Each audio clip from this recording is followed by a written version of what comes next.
Good evening. We're back tonight on the Lore Masters channel to bring you another episode of Arlo in Tokyo Ghoul. And we hope you'll like it and that you'll give him a thumbs up, pass it on, share it with others, and let them know about the Lore Masters channel. He loves storytelling, and these are some of his stories, and we will be putting out more as time goes on. Continuing now with Arlo. The sun had long since set, casting a deep indigo glow over the cracked sidewalk. The world was quieter at this hour, except for the hum of streetlights and the distant wail of a siren.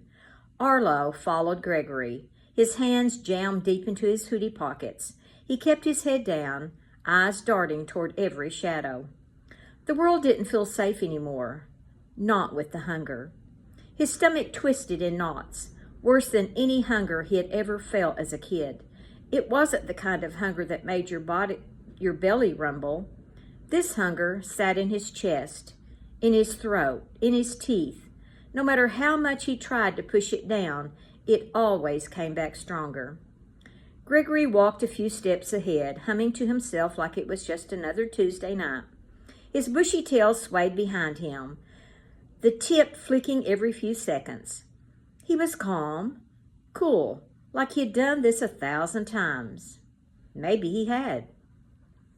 When Gregory stopped, Arlo almost bumped into him. He glanced up, his breath caught in his throat. It was a house.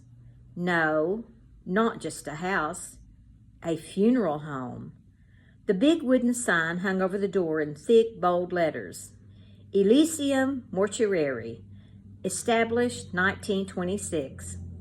The windows were fogged, the dim glow of light shining from within. The building was old, its edges cracked like dry skin.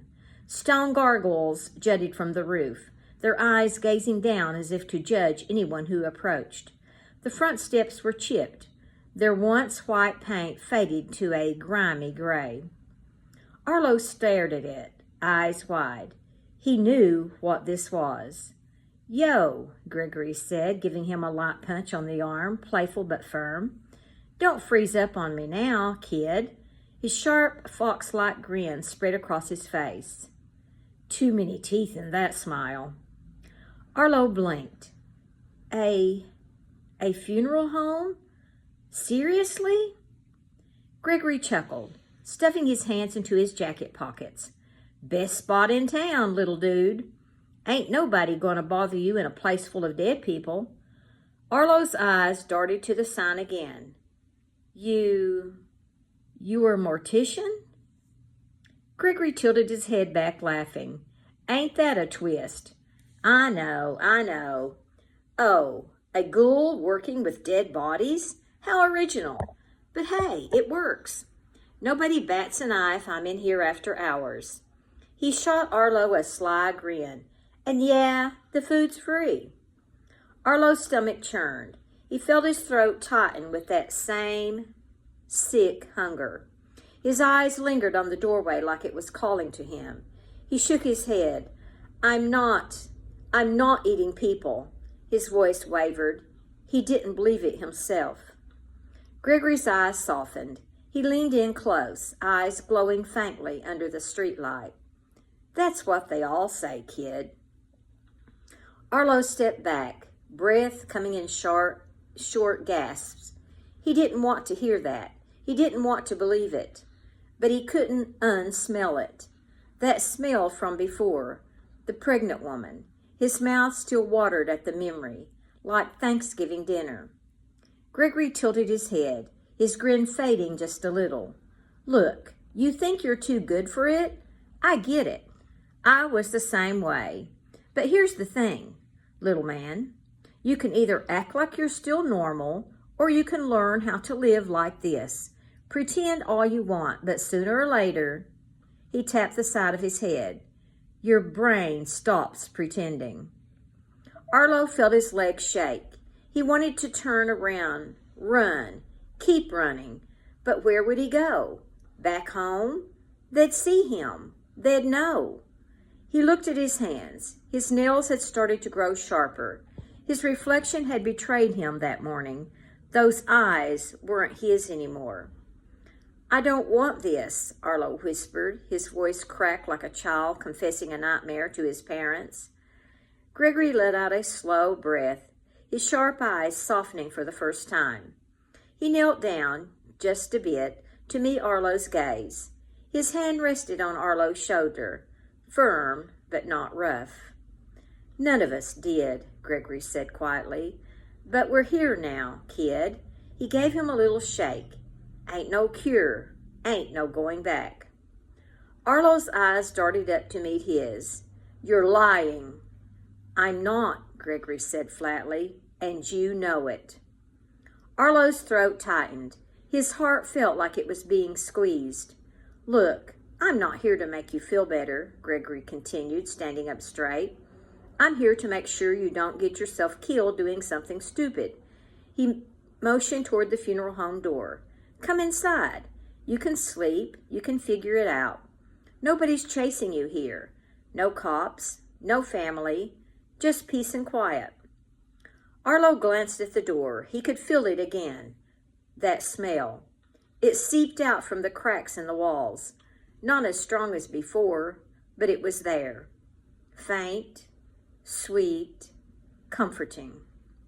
He felt his teeth press against his lip, sharper than they used to be.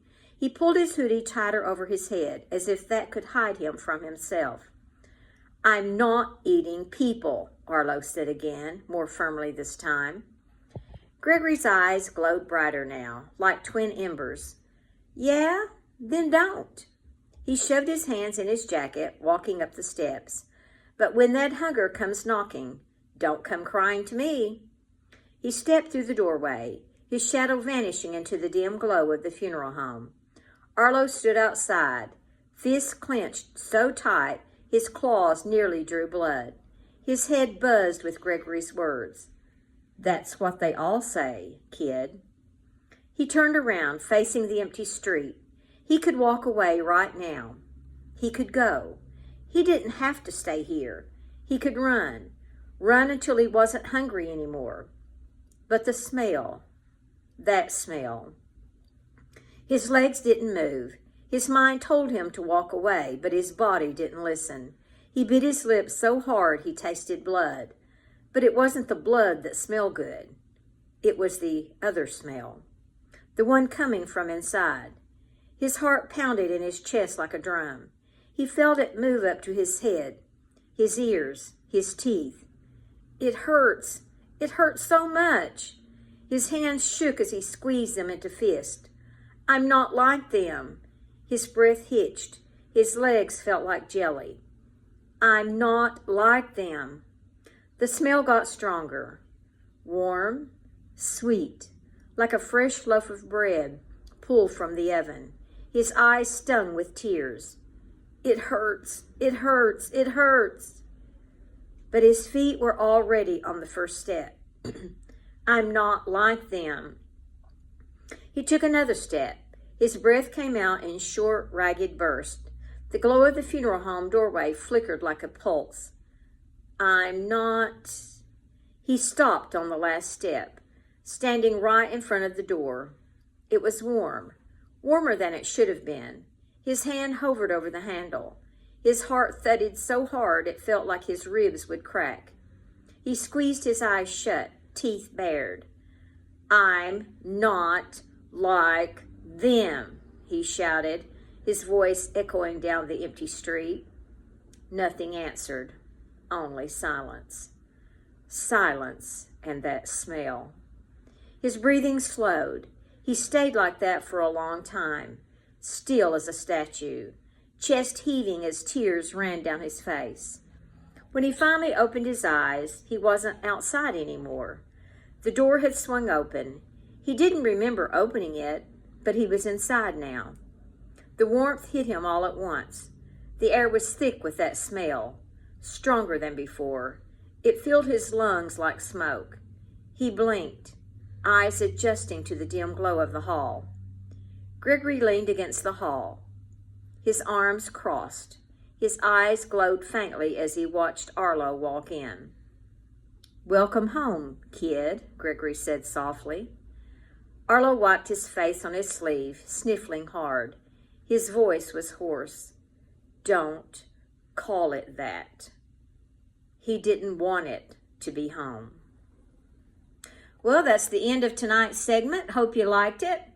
As I said, like and subscribe and share it, and let people know about the Lore Master's channel where he tells stories and loves doing so. See you later.